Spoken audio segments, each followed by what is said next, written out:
authors can be weird. Sometimes, you know, we just do strange things. And this tag is all about that. This is the authors are weird tag. I originally saw this tag from Emma Bennett. If you're a writer, make sure you check out her channel. I tried to follow the links back to try to find the original creator, but it appears that the original creator is either no longer on YouTube, or at least this video is no longer on YouTube. If you do know the original creator, please let me know because I would love to credit them. So let's find out, how weird am I? Question 1, do you have bizarre internet searches? And if so, what's the weirdest one?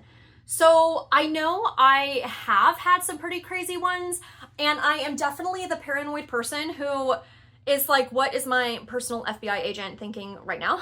I've Googled about mental health related things that I'm just like, oh, I hope nothing's being flagged anywhere. But most of my searches I feel like are probably pretty tame and normal. Right now for the current book that I am writing, most of my searches are related to one of my characters' jobs and just trying to really learn a lot about this career and career field and making sure that the things happening in my book are accurate and plausible in the realm of reality. Number 2, do you write people you know and dislike into your story as villains or dumb people to kill off? Okay, technically, no. No, I don't. I have never done, okay, well, when I was younger, I would do more of like one-to-one, like this person is supposed to be me and this person is my best friend.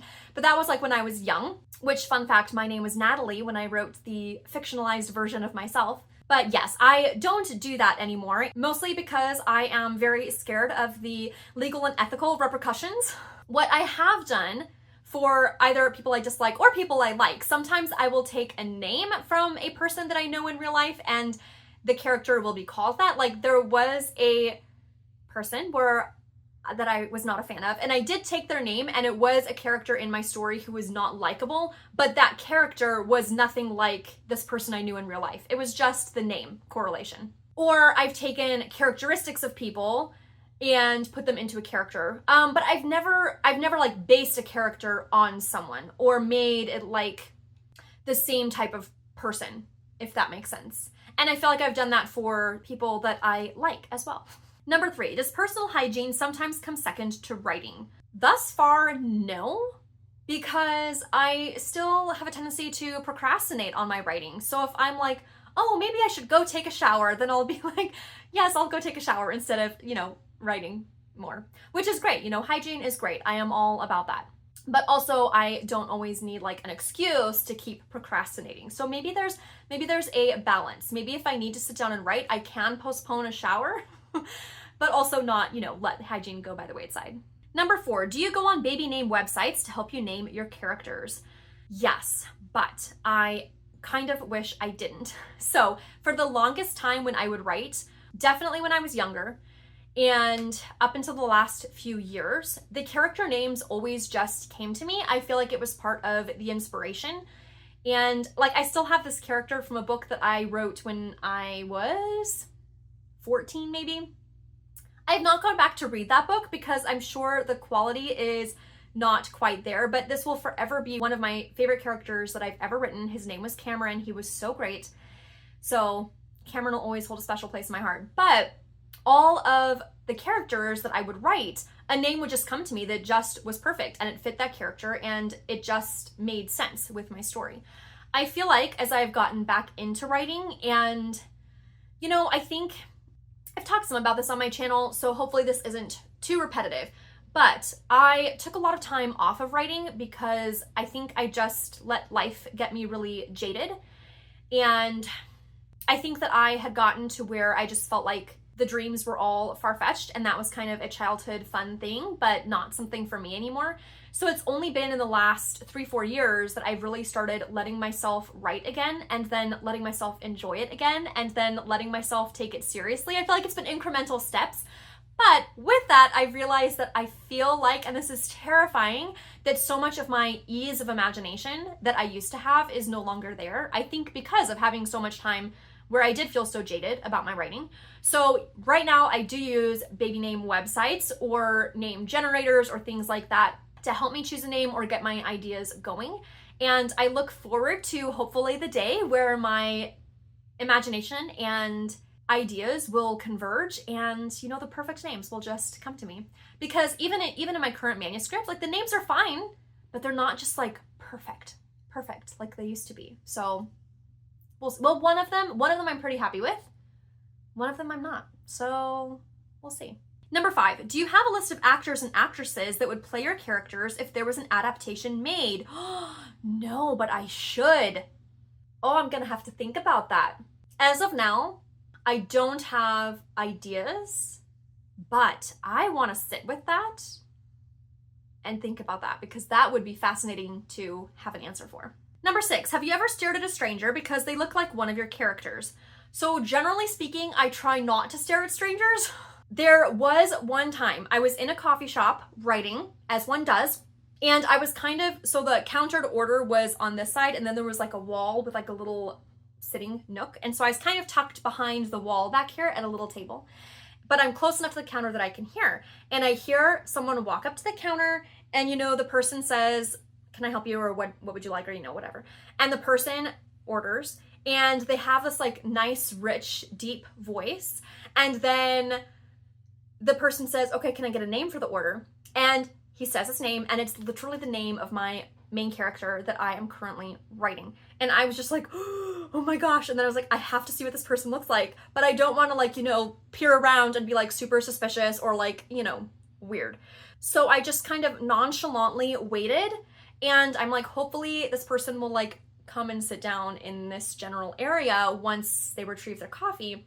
And sure enough, they got their coffee and then they came and sat down. Now, I do have to say, he did not look like the character in my book.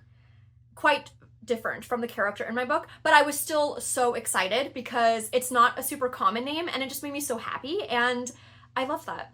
But yes, I did, hopefully I was nonchalant about it. I did take a peek at this person to see if they looked like my character.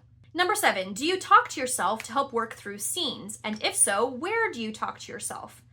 Yes, sometimes. I feel like I will talk or say sentences out loud, especially if I'm having trouble with like the flow of a sentence or the grammar of a sentence, or if I'm like, does this section work? Then sometimes I'll say it out loud. If I'm in public, like a few weeks ago, I was in a coffee shop, as one does, and I just kind of mouthed it out loud because I didn't want to, you know, cause a scene or be too weird. So I just kind of like mouthed it out loud because sometimes I just have to like feel it on my tongue and see how it flows or how it feels. If I'm at home, sometimes I've said stuff out loud or whatnot, but I've never like full on reenacted scenes.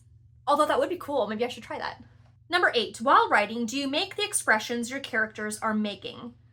Ooh, I don't think so, but I also don't know. I've definitely stopped to like, yes, say the sentences out loud or whatnot to see the flow of dialogue or things like that. I don't know. Now I'm curious to like put a camera on to see if I like act out facial expressions. I don't feel like I do, but you never know, because if I'm so in my head that I'm like picturing it in my head like the movie scene to see how it would look, maybe I do and I just don't know. Number 9, do you ever practice answering interview questions in case you make it big? No, I don't think I ever have. I have thought, this is embarrassing. I have thought about like, you know, if I was ever able to have like a book signing, that would be so cool to have a book signing, especially at like a local bookstore or something like that. I have thought about that, but I don't think I've ever thought about like interview questions. Number 10, do you have a soundtrack and or playlists for your book or scenes from your book? No, I don't. And I've thought about trying to do that, but it's just never felt right or flowed well for me. I also do not listen to music while I write. At most, I'll listen to, if I'm in a coffee shop, I'll listen to actual coffee shop vibes. If I'm at home, I'll often turn on like a YouTube video of coffee shop ambiance. I feel like that's very calm and relaxing. But usually I feel like if there's anything more to it, anything other than like generic sounds or music, then I get distracted by that. So yeah, I've never created a playlist for my books. I've also seen people suggest creating like a mood board on Pinterest, and I've thought about doing that, but that also has never really flowed well. So we'll see. This book, I have thought about it more, but it doesn't seem right for me. So I don't know, we'll see, maybe in the future though, because as I have started writing more over the last few years, I started out as a complete pantser, and now I'm continually moving more and more towards a plotter side of things, which I don't think that, you know, a playlist or a Pinterest board, you know, you have to do that if you're a plotter. I think it can be a useful tool for some people, but even just the fact that I'm like, oh, maybe I'm starting to feel maybe a Pinterest board in my future. I just think that's interesting that my process and inspiration has continued to grow and change as I have continued to write and learn more about who I am as a writer. Okay, so I don't feel like that's too weird. Was that weird? Maybe it was kind of weird that I had to like look at this person in the coffee shop. Who knows? But also, like, what can you do? Genuinely, literally, what am I supposed to do? I can't not look. That is my weird tag. If you are a writer, I would absolutely love to see your answers to this, and make sure you check out Emma Bennett's channel because she has a playlist for a bunch of people who have done this tag. And you can see some other weird authors. Until next time, happy writing.